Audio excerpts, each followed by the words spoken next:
नमस्कार दोस्तों। आज ये अंतिम संदेश, अंतिम ये वीडियो है।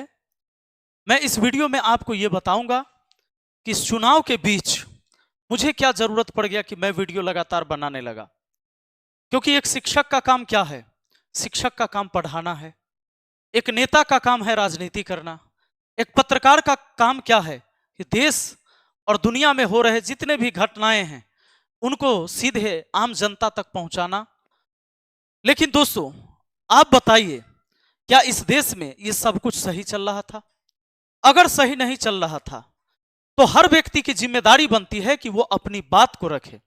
चाहे वो डॉक्टर हो, इंजीनियर हो, मजदूर हो, किसान हो, स्टूडेंट हो, कोई भी अपनी बात को स्वतंत्र रूप से रख सकता है। और मैं तो एक जनप्रतिनिधि भी हूं। मैं अपने पंचायत का मुखिया हूं।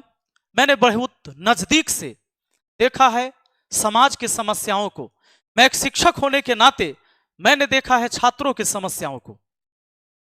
रेलवे की अभ्यर्थी जो कि रेलवे परीक्षा की तैयारी करते थे, चाहे और भी प्रतियोगी परीक्षा की तैयारी करते थे, इस सरकार ने 10 साल में ना जाने इनके ऊपर कितना जुल्म किया।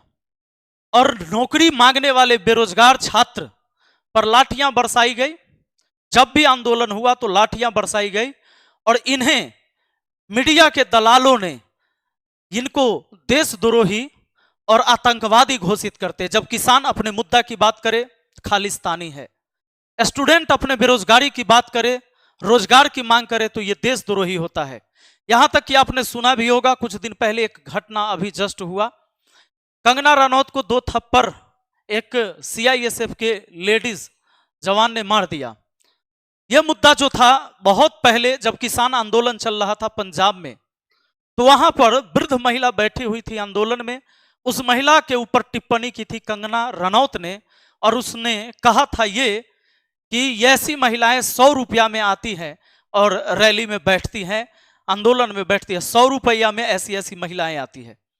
और इस सीआईएसएफ जवान को उसी बात का तकलीफ था, क्योंकि इस जो जवान थी महिला, इनकी मां उस धरने में बैठी थी, इन्होंने थप्पड़ जड़ दिया। हालांकि ये जायज नहीं है, क्योंकि संविधान हमें यह अधिकार नहीं देता है कि हम अपना विरोध इस तरह से प्रकट करें कि किसी के ऊपर हम हमला करें या थप्पड़ मार दे। खैर, इसके ऊपर भी अब चूंकि सस्पेंड भी कर दिया गया और बाकी सारी कार्रवाई होने वाली है, तो आप सोच सकते हैं कि कितनी बड़ी ताकत से उसने लड़ लिया। लेकिन किसान और जवान ये शान से जीते हैं। लेकिन ये बात नेताओं को समझ में नहीं आता है। मैं एक जनप्रतिनिधि होने के नाते मैं समाज के कई सारे समस्याओं को देखा।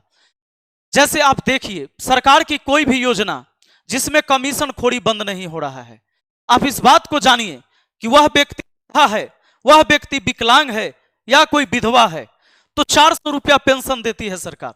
लेकिन कोई व्यक्ति ये तीनों है, अगर वो विधवा भी है और विकलांग भी है और वो वृद्धा भी है, तो भी सरकार 400 रुपया देती है।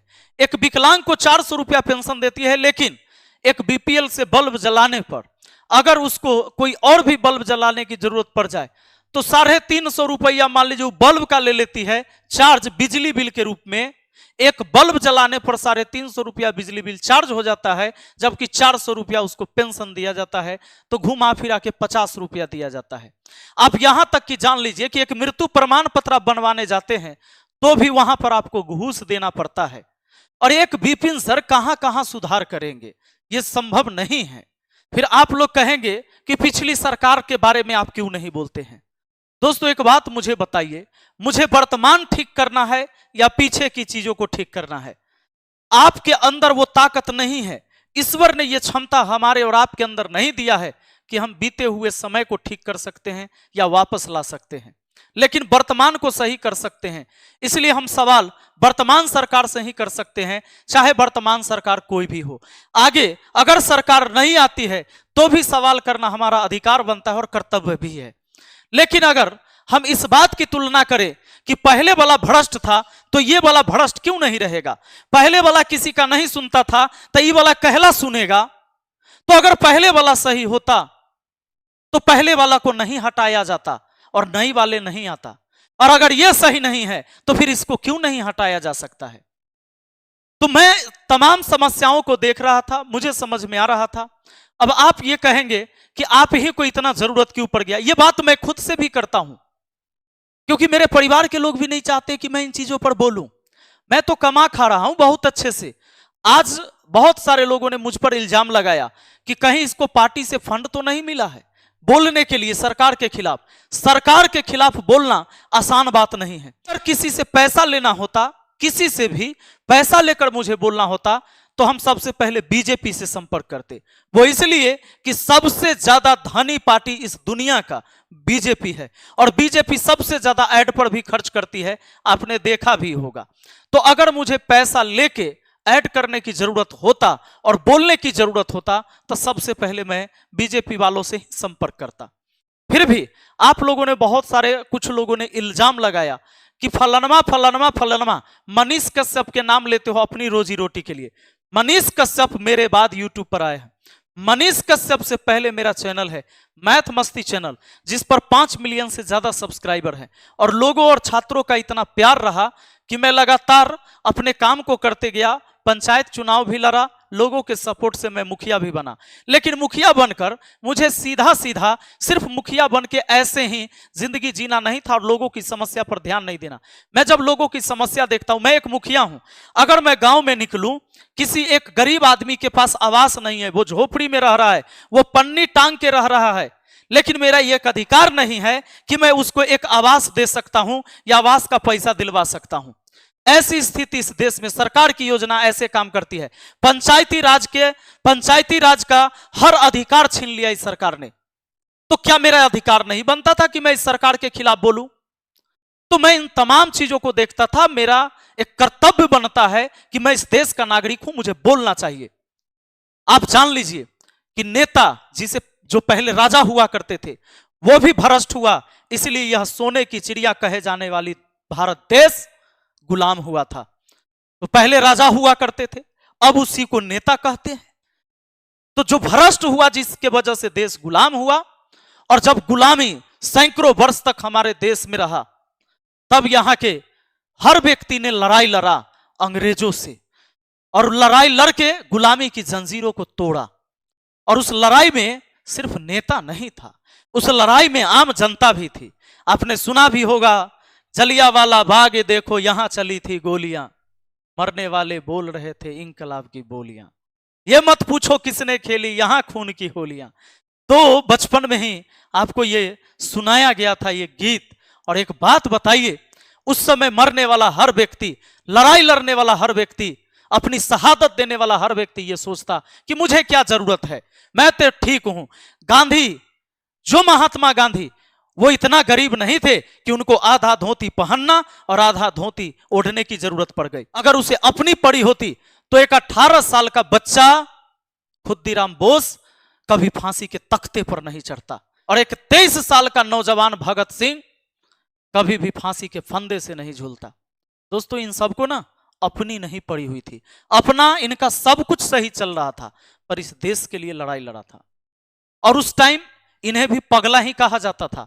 जैसे आज मुझे कहा जाता है कि एक शिक्षक है, शिक्षक होकर राजनीति पर तुम मत बोलो, शिक्षक की गरिमा को समाप्त कर रहे हो। मुझे पता है कि जो शिक्षक मैं बन के, जो मुझे सम्मान मिला हर लोगों से, वो एक राजनीति पर बात करने से कभी नहीं मिलेगा। लेकिन वो क्रांतिकारी लोग जब अपने सिर्फ सम्मान की बात सोचते, तो कभी ये देश आजाद नहीं होता। उनको भी आतंकवादी घोषित किया गया। भगत सिंह के बारे में ब्रिटेन में आज भी पढ़ाया जाता कि आतंकवादी था। तो जरा सोच के देखिए कि एक पढ़ा लिखा समाज या कोई एक शिक्षित व्यक्ति जब राजनीति पर बात करे, जिस राजनीति से देश की दशा और दिशा दोनों तय होता है, तो कहेगा कि इसको बोलने की जरूरत नहीं है। तो इस समाज में कौन ये विचारधारा पैदा किया? खैर, मैं तो अपनी जिंदगी बहुत अच्छे से जी रहा था, फिर मुझे क्या जरूरत पड़ गई? तो मुझे जब समाज की समस्या में देखता हूं, तो मुझे भी पीड़ा होता है, मुझे तकलीफ होता है कि मेरे पास, मैं एक मुखिया तो हूं, लेकिन कोई व्यक्ति अगर वो वृद्धा भी है और वो विकलांग भी है, तो 400 के बदले 500 रुपया उसका पेंशन नहीं दिलवा सकते। कोई महिला अगर वो विकलांग भी है, विधवा भी है और वृद्धा भी है, तो उसको 400 के बदले 800 रुपया या 1200 रुपया नहीं मिल सकता है इसी देश में। जबकि इसी देश में अलग अलग जगह अलग अलग पेंशन मिलते हैं। तो क्या मुझे यह अधिकार नहीं है कि मैं इन बातों को रखूं और सरकार से मांग करूं और सरकार के कमियों को गिनाऊं? अगर मैं सरकार की कमियों को नहीं गिनाऊंगा तो सरकार को कैसे पता चलेगा? इस बात को याद रखिए कि एक बच्चा रोता है तभी उसकी मां भी दूध पिलाती है, नहीं तो मां को भी लगता है कि मेरा बच्चा एकदम मस्त है। इसलिए उठिए और जगिए। और यह बात सही है, आप लोगों ने जितना मुझे प्यार दिया, बहुत लोगों ने सपोर्ट दिया। इस एक महीने के अंदर 5 लाख से ज्यादा लोग जुड़े हमारे साथ और 19 करोड़ से ज्यादा हमारे व्यूअर हुए, यानी हमारी वीडियो को देखा गया 19 करोड़ से ज्यादा लोगों तक। मुझे नहीं पता कि इस वीडियो के माध्यम से जो मैंने सरकार की सारी योजनाओं की जानकारी दिया, इस वीडियो के माध्यम से समाज में कितना बदलाव हुआ, यह मुझे नहीं पता है। लेकिन मैं इतना उम्मीद कर सकता हूं कि आपने जो लड़ाई लड़ा है अपने हिस्से की, वीडियो को शेयर करके या आप जानकारी लेकर लोगों को जानकारी दिया है, जिसके वजह से अगर कोई एक पार्टी इस देश से ज्यादा मजबूत बनने की कोशिश करे तो उसको आप लोगों ने नीचा दिखाया है और यह साबित करके दिखाया है कि कोई भी पार्टी, कोई भी संगठन देश से ज्यादा मजबूत और देश से ज्यादा बड़ा नहीं हो सकता। और संविधान और देश से बड़ा अगर कोई पार्टी हो जाए तो समझ लीजिए देश के लिए खतरा है। यह लड़ाई आपने लड़ा और अपने हिस्से की लड़ाई लड़ा है और इसी वजह से यह परिणाम इस बार है कि इस बार सरकार किसी की भी बनी, उस सरकार को हमेशा डर होगा कि मैं काम नहीं करूंगा तो मेरा सरकार गिर जाएगा। तो बहुत अच्छे से आप लोगों ने इस बार वोट किया और सही में लोकतंत्र को आपने बचाया है। मुझसे बड़ा योद्धा आप हैं कि आपने इस वीडियो को देखकर लोगों को जागरूक भी किया। और सिर्फ इसमें मैं नहीं था, मैं तो एक छोटा सा कड़ी हूं, इसमें बहुत सारे लोगों ने इस देश में लोगों को जागरूक करने की कोशिश किया और आप इस क्रांतिकारी मुहिम में भाग लिए। आप एक क्रांतिकारी हैं दोस्तों। बहुत सारी बातें मुझे भी सहना पड़ा है, सुनना पड़ा है, लेकिन आप लोग का जो सपोर्ट और प्यार रहा, कई बार मैं डिमोटिवेट होता था। तो डिमोटिवेट होने के बाद मैं भी सोचता था क्या मुझे इस बात की पड़ी है, मुझे कमाने के लिए इतना ज्यादा सोचने की कहां जरूरत है। लोगों का प्यार इतना मिला, छात्रों का प्यार इतना मिला, मैं तो पढ़ाते हुए अपने जीवन में सब कुछ कर लिया। मेरे जैसा जीवन अगर इस उम्र में किसी को हो जाए तो उसकी जीवन फिर सफल हो जाए, फिर कुछ चाहिए नहीं। मुझे इस बात का जरूर गर्व है कि आज रोटी, कपड़ा और मकान के लिए मुझे तरसने की जरूरत नहीं पड़ रहा है। लेकिन इस समाज में ना जाने कितने ऐसे लोग हैं, कितने ऐसे लोग हैं जो आज अपनी रोजी रोटी के लिए भी तरस रहे हैं। तो उनके लड़ाई, उनके हिस्से की लड़ाई भी मुझे और आपको ही लड़ना है, हम सबको मिलकर लड़ना है। सरकार कोई भी आएगी, अगर वर्तमान चीज सही करना चाहते हैं तो वर्तमान में सवाल उठाना पड़ेगा।